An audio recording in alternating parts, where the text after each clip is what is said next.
To this now, Mzansi is calling on the Johannesburg Mayor to replace Transport MMC, Kenny Kunene, with a responsible and accountable leader who will ensure service delivery. He quit his role in the council after being suspended from the Patriotic Alliance. This is after being found at the home of a suspect linked to the 2022 murder of John Sefuka, popularly known as DJ Somebody. Mzansi's National Chairperson, Vuyiswa Ramokgopa, is with me in studio tonight to talk about this. Good evening to you, and thank you very much for making time for us. Let's start with your reaction to Kenny Kunene calling it quits on the back of this scandal, because it is scandalous. Yeah, well, good evening, Koli, and it's a pleasure to be with you again.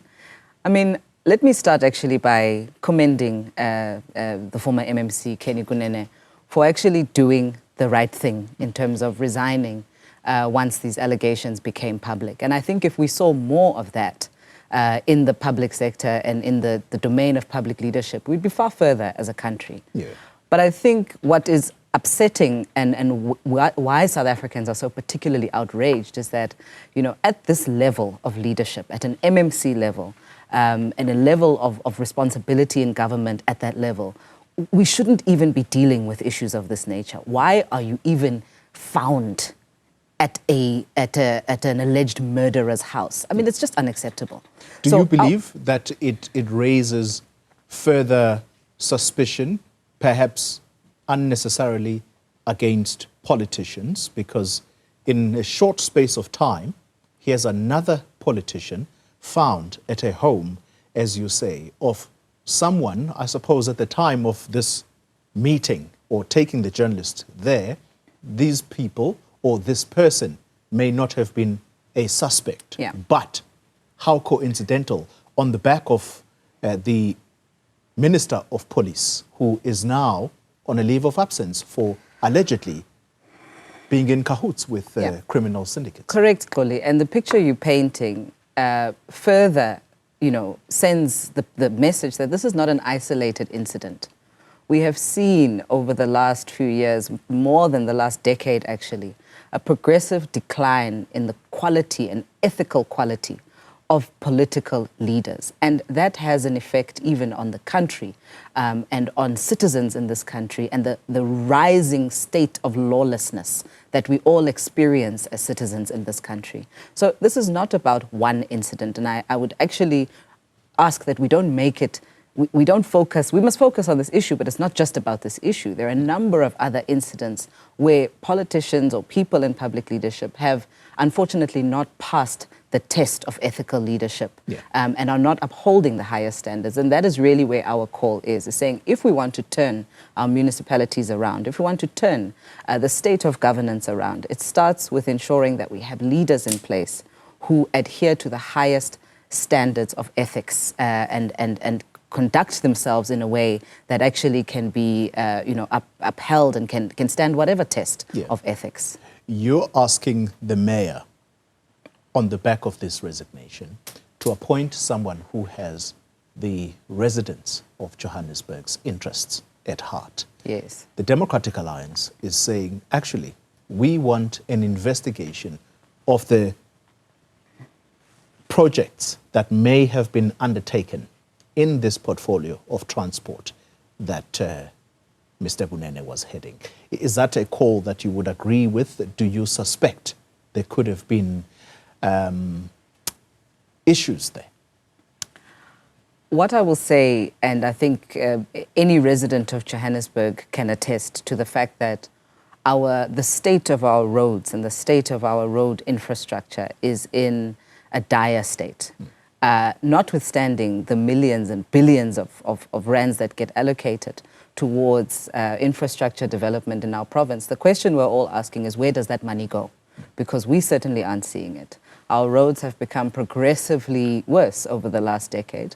And certainly, I think that's exacerbated in the last few years.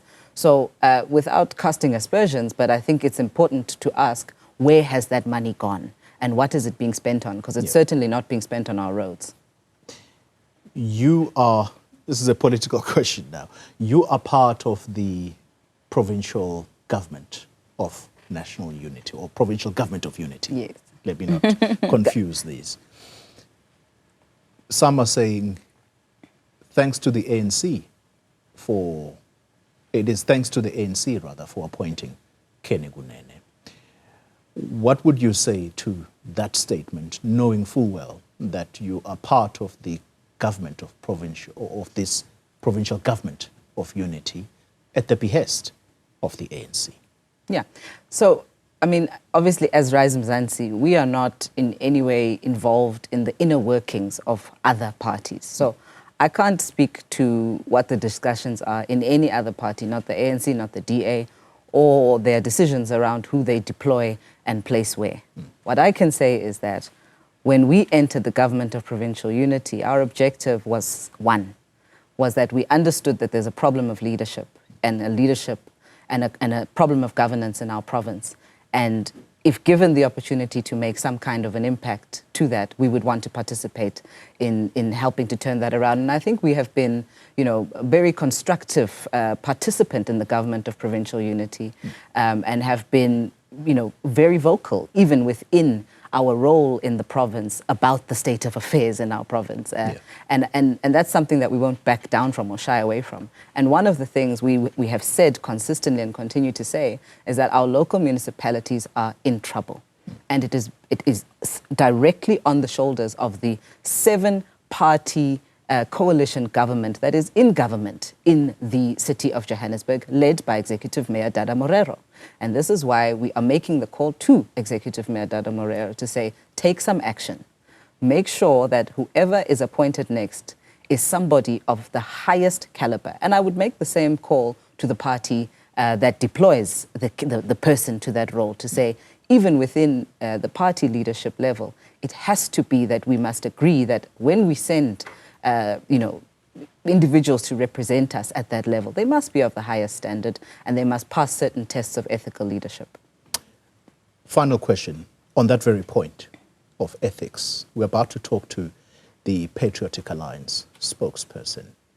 What key questions do you believe need to be answered by the party around this matter surrounding Kenny? Well, I think that and as I've said, I commend the steps that have already been taken to at least withdraw, Kenny Kunene from the role that he was in. But it can't just end there. It has to go further than that. There has to be a thorough investigation of the allegations, and it has to be conducted by an objective party that is mandated to do that. So I think that has to happen, and the findings thereof must be made public. And as I'm saying, there certainly rests a responsibility on the part of the party to ensure that we don't find ourselves in this scenario again, and that the citizens are not compromised by the individual party's own deployment policies, whatever those may be. I'm not getting involved in the affairs of other parties, but I'm saying it is parties ultimately that determine who gets to lead in government, and we must ensure that parties themselves are also adhering to certain standards. Vuyiswa Ramokgopa, thank you very much for your time this evening. She is the National Chairperson of Rise Mzansi.